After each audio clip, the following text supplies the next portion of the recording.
Could medieval powerhouses really dabble in dark arts? What kind of shocking claims could be thrown at queens ruling nations, shaping history with every move? Were these women truly wielding hidden powers? Or were they simply caught in a dangerous web of ambition, fear, and superstition, especially between the 13th and 15th centuries?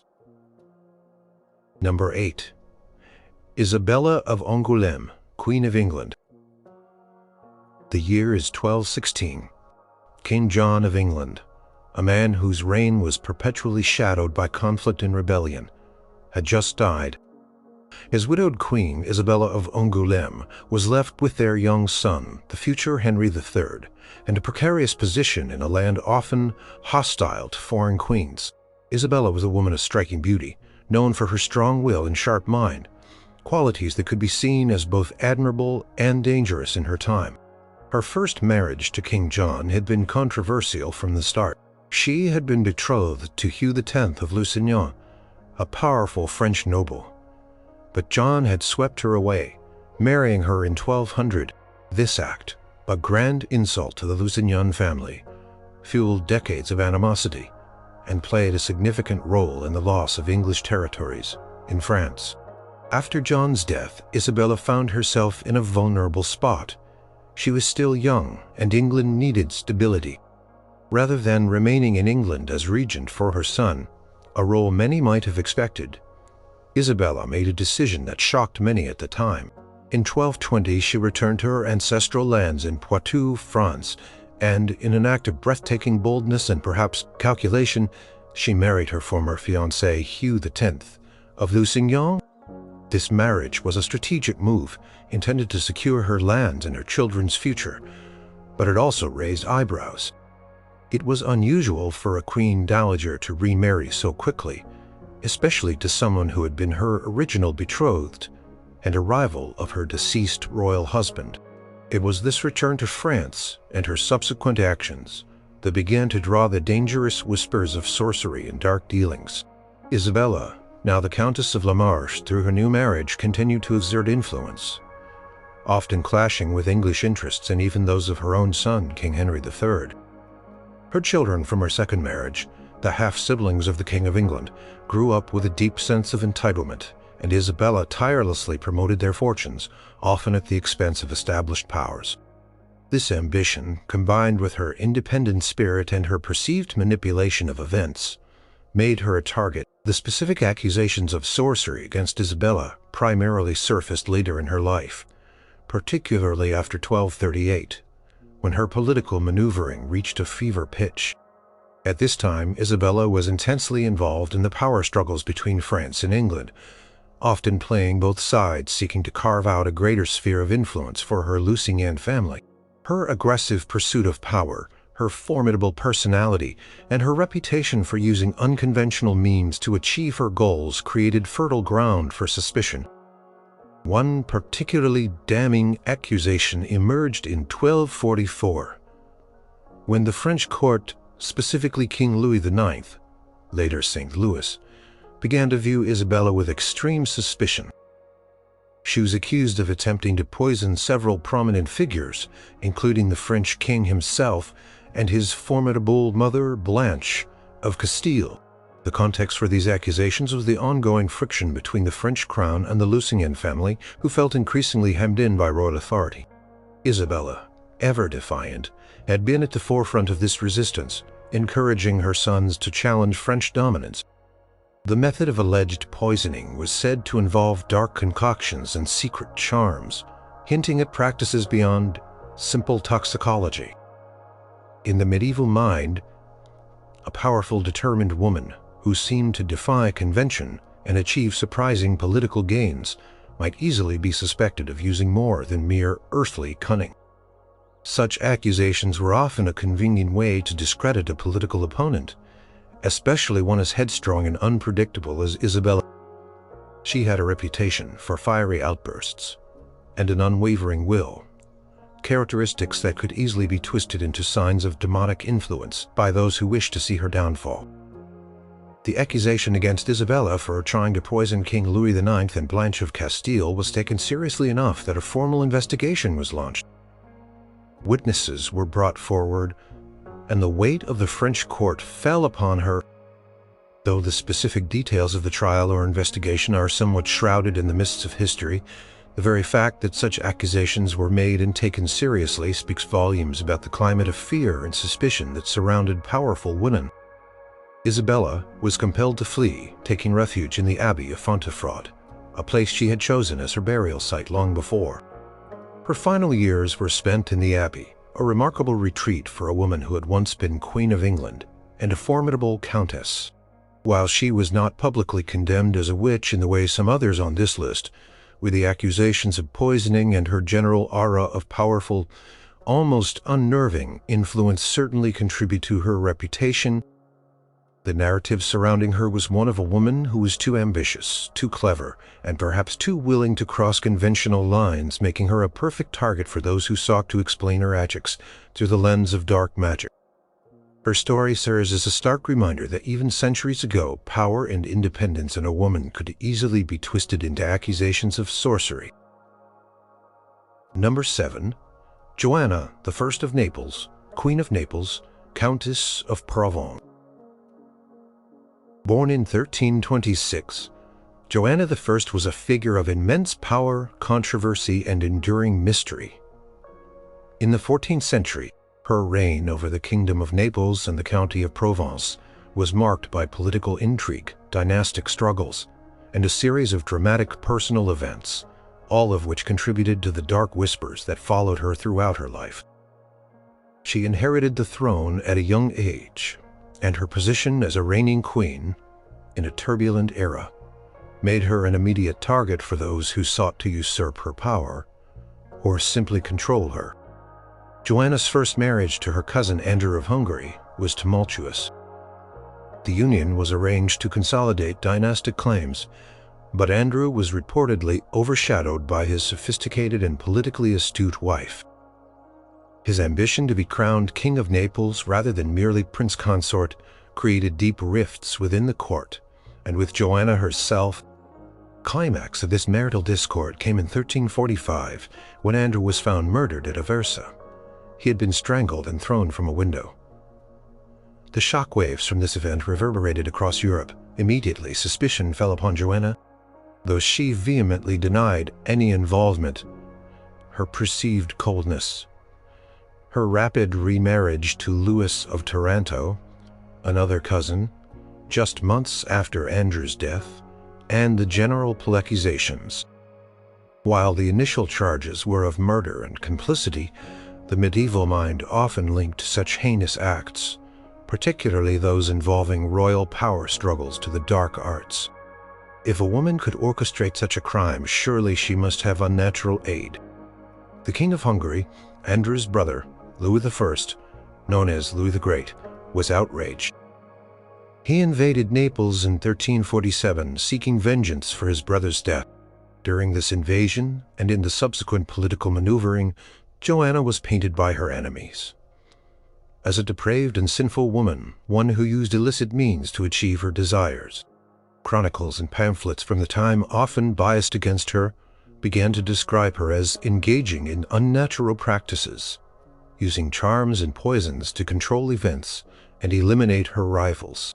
These accusations were rarely direct claims of witchcraft in the sense of casting spells with demonic pacts, but rather implied a moral depravity that would lead one to employ any means, including the forbidden, to achieve her aims. Joanna's long reign, spanning over 30 years, saw her marry 4 times. Each marriage brought new alliances and new enemies, and with each political upheaval, the accusations of dark dealings resurfaced. Her marital choices were often unconventional, driven by political necessity or personal inclination, and her ability to navigate the complex web of European diplomacy and maintain her throne against formidable odds led some to believe she possessed more than just earthly cunning. A woman who could survive multiple attempts on her throne, multiple invasions, and the betrayal of close relatives must surely have some unholy assistance. One specific instance that fueled these rumors involved her perceived inability to produce a surviving male heir from her early marriages. Despite multiple pregnancy, in an age where a queen's primary duty was to secure the succession, any perceived failure could be attributed to unnatural causes. While she did have children who survived to adulthood, none secured the throne of Naples, and the continuous succession crises contributed to the narrative that she was somehow cursed or was herself using forbidden methods to manipulate outcomes. Her reputation was further tarnished by the Great Schism in the Western Church, which began in 1378. Joanna sided with Pope Clement VII, the anti-pope, in Avignon, against Pope Urban VI in Rome.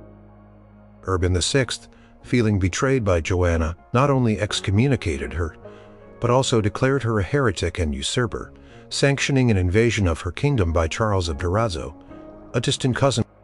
While not explicitly an accusation of witchcraft, heresy was a broad charge that often encompassed or was closely associated with sorcery and diabolism. In the medieval mindset, to defy the true pope was to be allied with demonic forces in the eyes of many. Charles of Durazzo invaded Naples in 1381. Supported by Pope Urban VI, Joanna, now an elderly woman, was captured and imprisoned. In 1382, she was murdered, likely by suffocation or strangulation, an echo of her first husband's death. Her dramatic life and equally dramatic end ensured that the dark whispers around her never truly died. She was a woman who consistently defied expectations, who held on to power in a fiercely patriarchal world, and whose actions were often perceived as shocking or transgressive. For many, the only explanation for such a formidable and unconventional queen was that she must have been aided by unseen, unholy forces.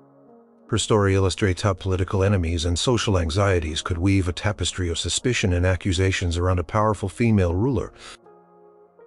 Number 6. Maria of Castile, Queen of Aragon and Naples. Maria of Castile, born in 1401, was a prominent figure in the 15th century, serving as queen consort of Aragon and Naples. She was the daughter of King Henry III of Castile and Catherine of Lancaster, making her a granddaughter of John of Gaunt, and thus connected to the English royal line. Her marriage to Alfonso V of Aragon, known as the Magnanimous, in 1415, was a significant political alliance, solidifying ties between two of the most powerful kingdoms in the Iberian Peninsula. However, despite her high birth and powerful connections, Maria's life was marked by challenges, particularly her inability to provide her husband with a surviving legitimate male heir, which led to a different kind of accusation: preventing childseed with dark arts, preventing childbirth. From the beginning of their marriage, Maria and Alfonso's relationship was complex. Alfonso was an ambitious king, often away on military campaigns, expanding his territories into Italy, conquering Naples, and leaving Maria to govern Aragon in his stead. She proved to be a highly capable regent, a shrewd politician, and an effective administrator. Her intelligence and competence were widely acknowledged, but in the medieval world, a woman's ultimate value to a king lay in her ability to bear sons. Maria suffered multiple miscarriages and stillbirths throughout her marriage. While she did give birth to a daughter, Maria, who died young, she never produced a living son. This was a critical issue for a royal couple, as the lack of a male heir threatened the stability of the dynasty and created anxieties about the succession. In an era before modern medical understanding, such misfortunes were often attributed to supernatural causes. When a queen, especially a powerful and influential one, failed to fulfill her primary duty of providing an heir, whispers of sorcery or evil influence could easily take root. The accusations against Maria were not that she herself was a witch casting spells, but rather that her inability to conceive or carry a child to term was the result of a curse or malevolent magic. Some chroniclers hinted that she or her family might have been targeted by sorcerers, or that her body was somehow bound by enchantments, preventing her from bearing a healthy male heir. This type of accusation was subtle but insidious, suggesting that something unnatural was at play. The King Alfonso added to the pressure. He had several illegitimate children, including his beloved son Ferdinando, who would later inherit Naples. The existence of these illegitimate children, healthy and strong, while Maria failed to produce a legitimate heir, only fueled the dark speculation. Why could the king father sons with other women, but not with his queen? To some, it implied a magical interference.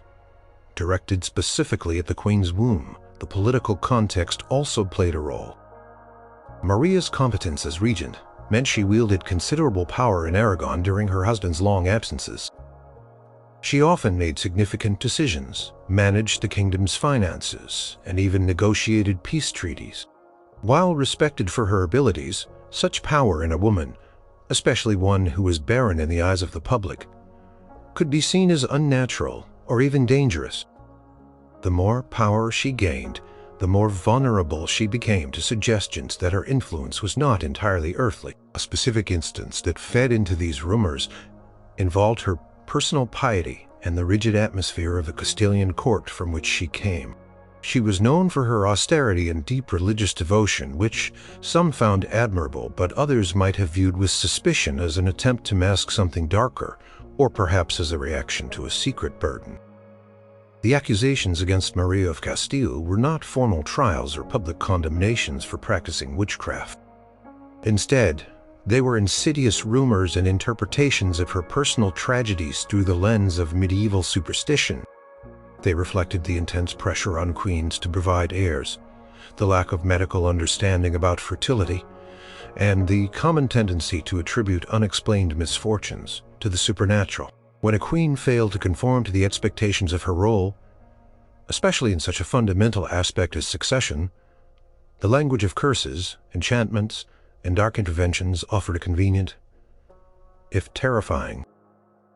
Maria's story highlights how deeply integrated beliefs in magic were into the fabric of daily life, even reaching into the highest echelons of royalty, shaping perceptions and fueling accusations based on perceived failures. Number 5. Elizabeth of Bavaria, Queen of France. Elizabeth of Bavaria, born around 1370, became Queen of France through her marriage to King Charles VI in 1385.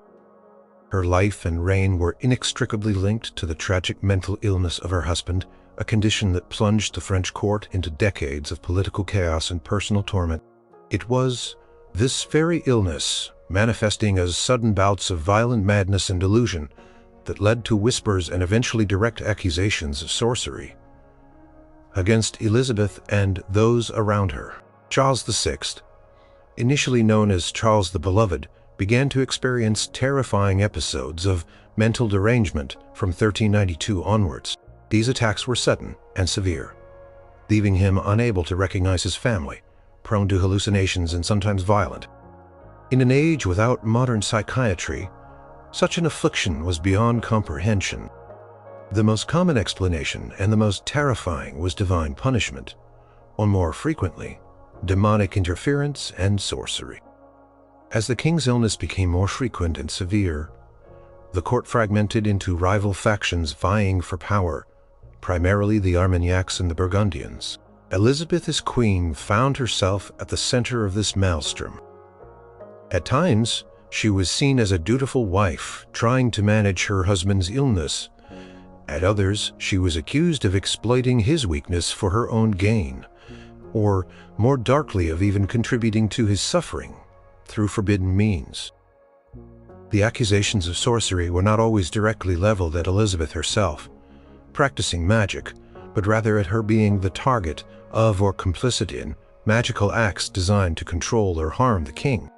Courtiers and chroniclers seeking to explain the inexplicable or to undermine political rivals began to suggest that Charles's madness was the result of enchantments. Someone had bewitched the king, and naturally, suspicion fell on those closest to him and those who benefited from his instability. One notable incident involved the Bal des Ardents, Ball of the Burning Men. In 1393, a masked ball where Charles VI and several nobles, dressed as wild men, in highly flammable costumes, a spark from a torch set them alight. This horrific event, seen as a manifestation of bad luck or divine wrath, further fueled the belief that dark forces were at play at court. Critics pointed fingers at the Queen and her perceived indulgent lifestyle, implying that such frivolity was a sign of moral decay that attracted evil.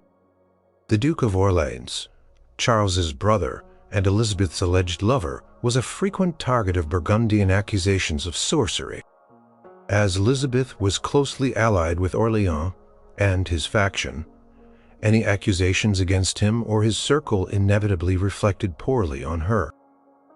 The Burgundians, led by John the Fearless, Duke of Burgundy, aggressively promoted the idea that Orleans used sorcery to control the king and to influence Elizabeth.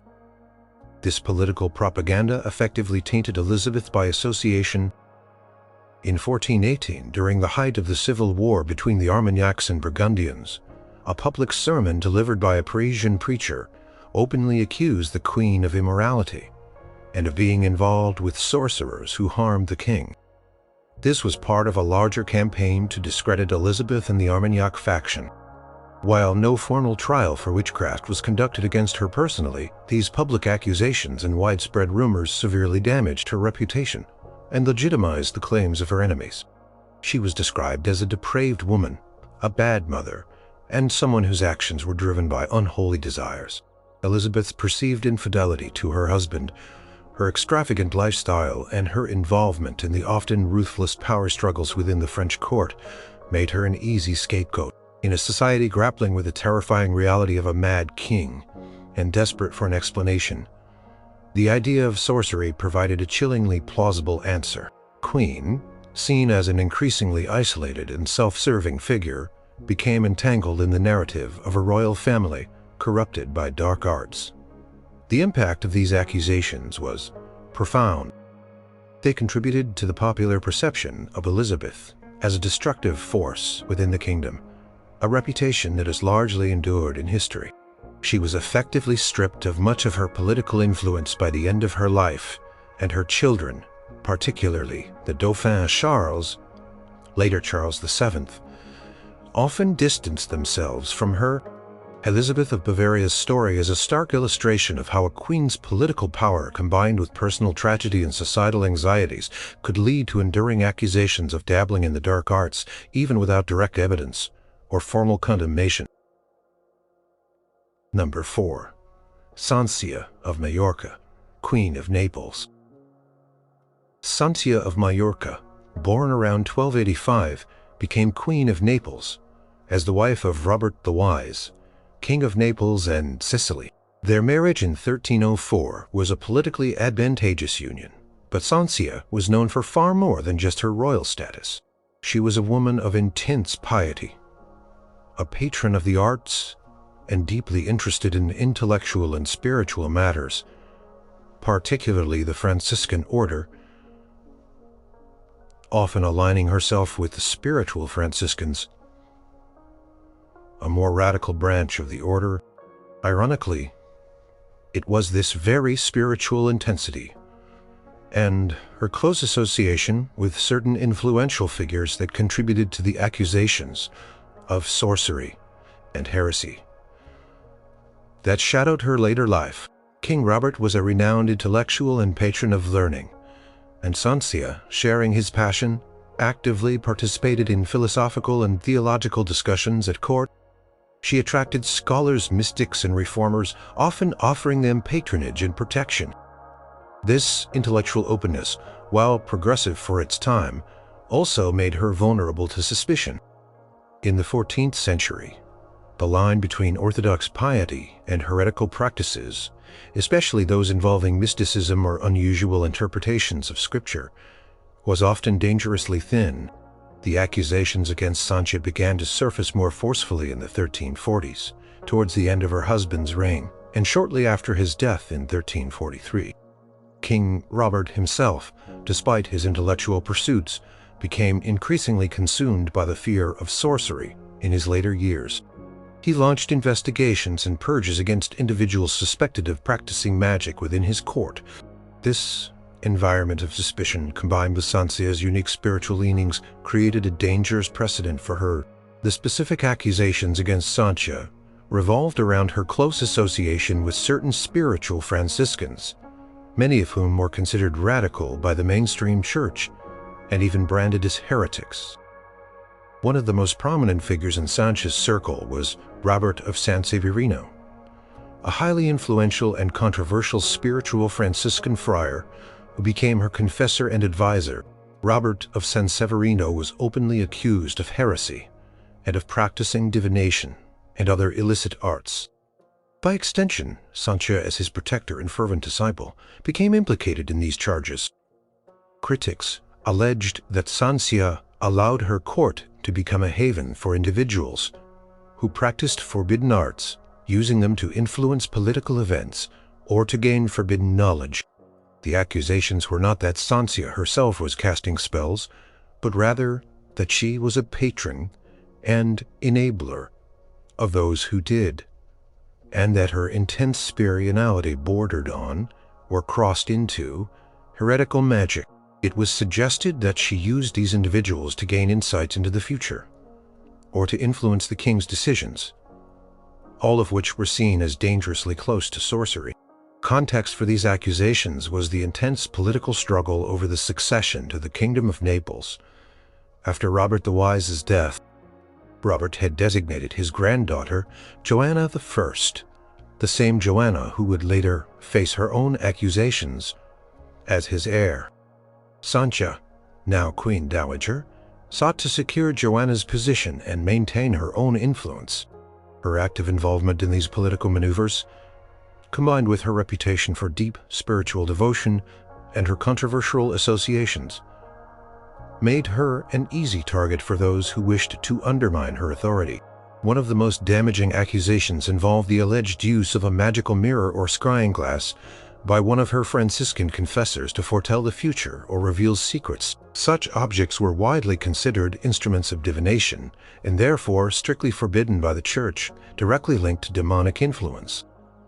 Even if Sancia did not actively participate in such acts, her knowledge of and association with those who allegedly did was enough to cast a long shadow of suspicion over her. The outcome for Sancia was conpole. She eventually retired from public life, renouncing her secular titles and entering the convent of Santa Maria della Croce in Naples in 1344, where she took the habit of a poor Clare nun. This act of profound piety might have been her way of seeking spiritual refuge and distancing herself from the political turmoil and the dangerous accusations that had been leveled against her and her circle. She died in 1345, shortly after her abdication and entry into the convent. While she was never formally tried and condemned as a witch, the persistent rumors of her associations with heretics and practitioners of forbidden arts left an indelible mark on her legacy, showing how a queen's intellectual and spiritual pursuits, especially when deemed unconventional, could be twisted into charges of sorcery. Number 3. Jaceta of Luxembourg, Countess Rivers. Jaceta of Luxembourg, born around 1415, was a formidable figure in 15th century England, a woman of high noble birth, distantly related to the Holy Roman Emperor. She was married first to John, Duke of Bedford, brother of King Henry V, and after his death, she secretly married Richard Woodville, a mere squire. This second marriage, while scandalous at the time for its unequal match, produced a large and influential family, including Elizabeth Woodville, who would later become Queen of England as the wife of King Edward IV. It was Jaceta's pivotal role in her daughter's rise to power and her perceived influence over the new king that sparked the most sensational accusations of witchcraft against her. When Edward IV, the first Yorkist king, secretly married Jaceta's daughter Elizabeth in 1464, it sent shockwaves through the English court.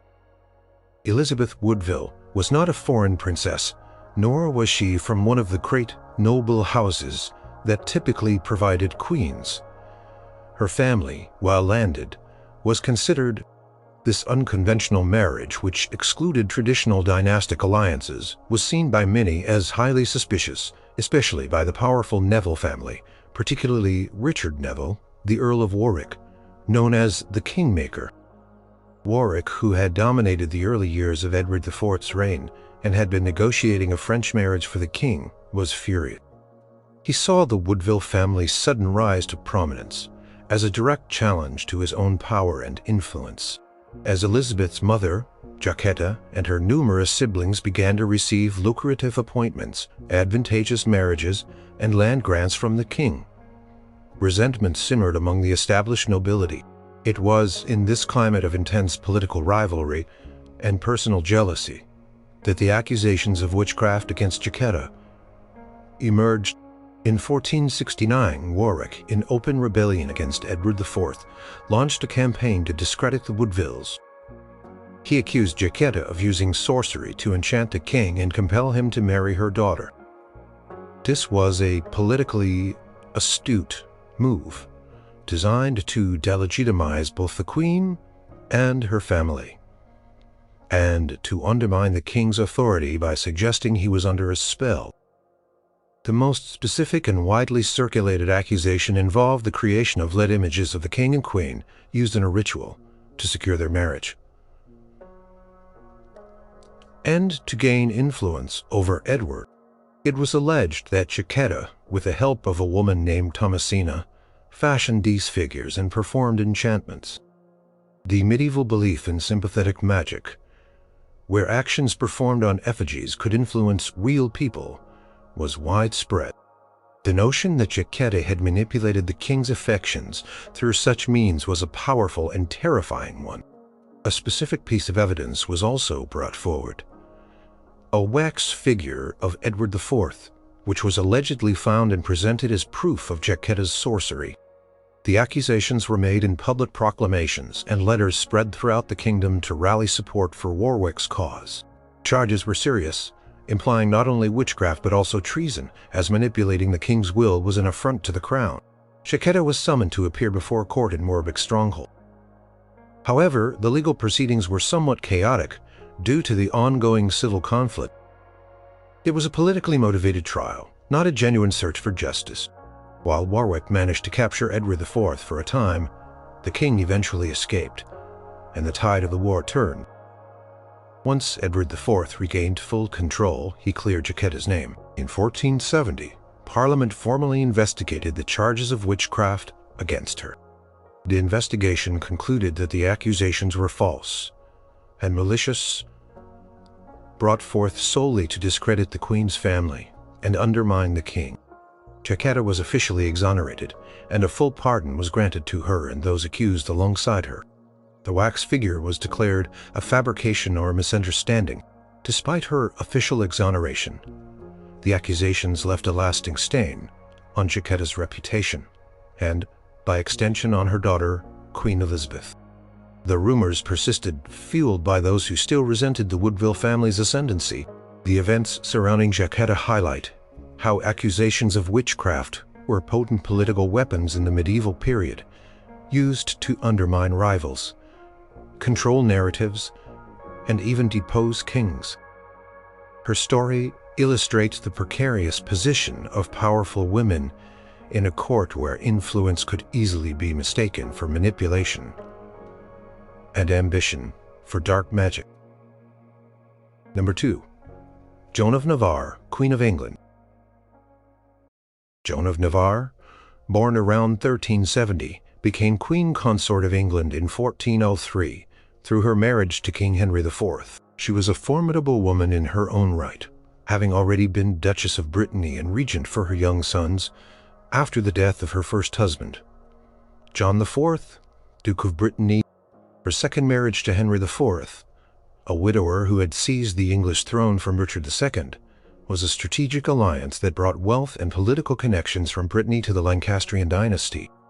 Despite her dutiful service as queen and regent, Joan found herself facing shocking accusations of witchcraft and treason years later, at the height of the 100 Years' War. Henry IV died in 1413, and his eldest son, the renowned Henry V, ascended to the throne. Joan, now Queen Dowager, initially maintained a respected position at court. She was affluent, residing comfortably and continuing to hold significant influence, particularly over her own finances and household. However, the political climate in England was tense. Henry V was preparing for his grand campaign in France, which would culminate in the famous Battle of Agincourt. Maintaining unity and stamping out any perceived threats to his authority was paramount. It was in 1419, at a critical juncture in the war, that the stunning accusations against Joan of Navarre emerged. She was accused of attempting to poison King Henry V, a charge that immediately implied the use of dark arts and sorcery. The chief accuser was a Franciscan friar named John Randolph, who claimed that Joan and her confederates, including her confessor, Father John Randolph, had been engaged in illicit magical practices aimed at the king's life. The specific nature of the alleged poisoning was murky, but it was understood to involve charms, potions, and other forbidden means. In the medieval mind, poison itself was often seen as a tool of sorcery, especially when targeting a king. As it was a secret and insidious way to undermine divine order, the accusation implied not just a plot to murder, but a plot to subvert the king's health and well-being through supernatural intervention. Context to these accusations was deeply rooted in the political realities of the time. While Joan had been a loyal queen, she was still a foreigner. Her wealth, her independent spirit, and her position as Queen Dowager could make her a convenient scapegoat if the king's health faltered, or someone wished to consolidate power by removing a powerful figure. Some historians suggest that the accusations were orchestrated by powerful figures within the court who coveted Joan's considerable wealth and property, or perhaps feared her influence. The Lancastrian regime, though newly established, was still sensitive to challenges and external threats. Accusations of sorcery were a potent tool to neutralize perceived enemies without direct open conflict.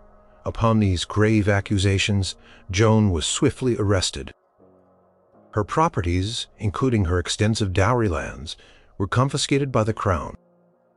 She was imprisoned in Pevensey Castle, a formidable fortress on the Sussex coast, and later moved to Leeds Castle in Kent. She was held without a formal trial, a significant breach of legal custom, indicating the severity of the charges and perhaps the lack of concrete evidence that could stand up in a proper court. Her accuser, Friar John Randolph, was rewarded for his claims, which further fueled suspicion about the true motives behind the accusations. During her imprisonment, Joan's English stepchildren, particularly King Henry V, controlled her finances. Despite the lack of a formal conviction, the accusations effectively neutralized her political and financial power. She remained imprisoned for several years, a period of isolation and indignity for a woman who had once been a powerful queen. It was not until 1422, after the death of Henry V and the ascension of his infant son, Henry VI, that Joan's situation improved. The new Regency Council, perhaps realizing the injustice or perhaps no longer seeing her as a threat, ordered her release. Her properties were gradually restored to her, and she was allowed to live out her remaining years in relative peace, though she never fully regained her former status or influence.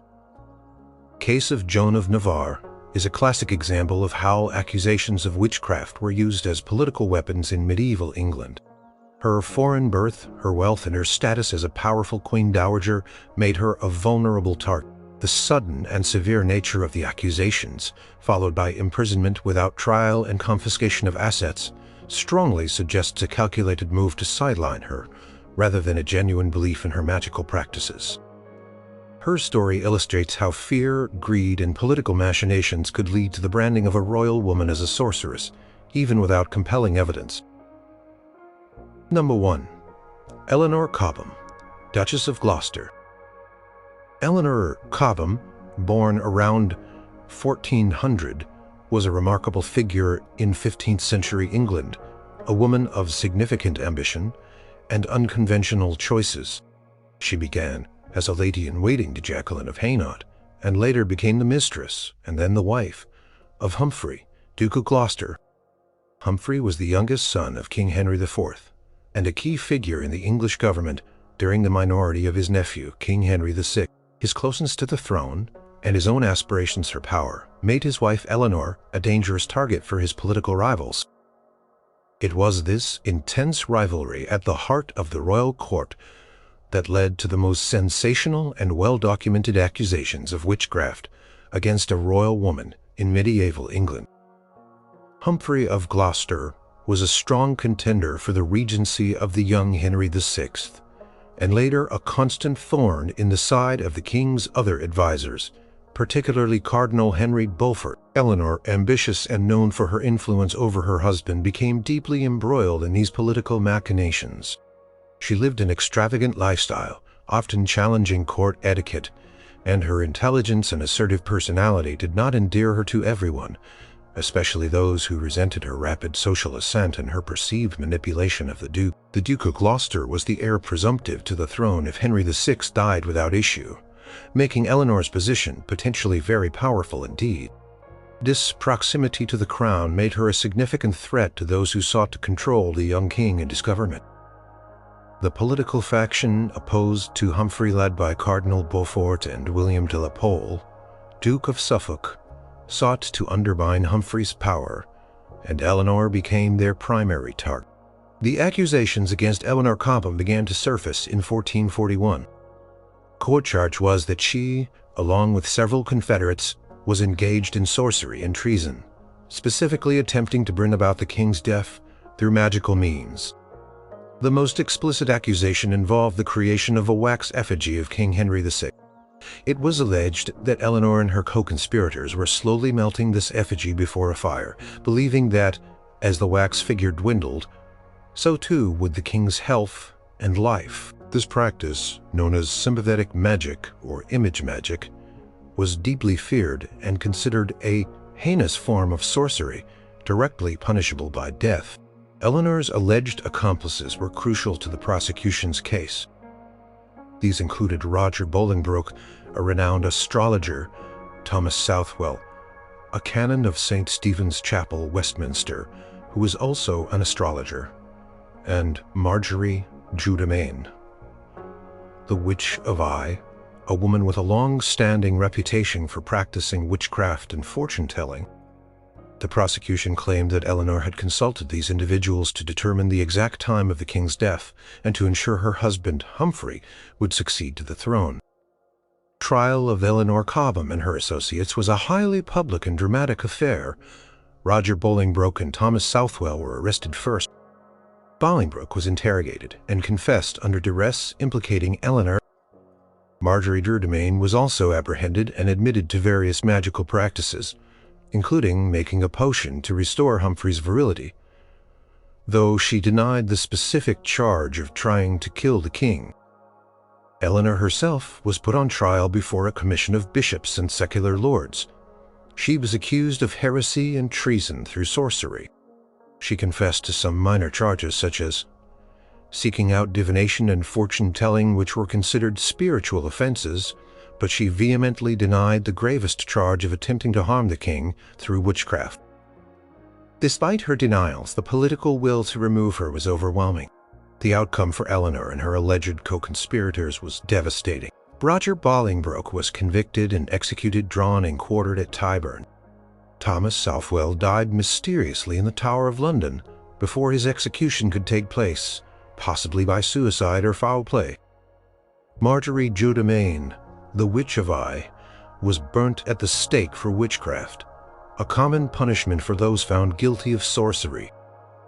Eleanor Cobb was not executed, perhaps due to her royal connections and the public outrage that might have followed such a severe punishment for the Duke of Gloucester's wife. Instead, she was subjected to a public and humiliating penance. She was forced to walk barefoot through the streets of London, dressed in a white sheet, carrying a wax taper, making offerings at 3 different churches, on 3 separate days, confessing her sins. After this public humiliation, she was sentenced to perpetual imprisonment. She was held in various castles, including Kenilworth, Corfy, and the Isle of Man, where she eventually died in 1457. The fall of Eleanor Cobb effectively crippled the political power of her husband Humphrey, Duke of Gloucester, removing him as a credible threat to the ruling faction. The accusations, whether true or fabricated, served their purpose perfectly. Her case stands as a chilling testament to how accusations of witchcraft were deployed as potent weapons in the ruthless political landscape of medieval England, used to eliminate rivals, consolidate power, and control the narrative around the throne. Eleanor Cobb's story is a vivid example of how a powerful woman, even one within the royal family, could be destroyed by the chilling charge of sorcery.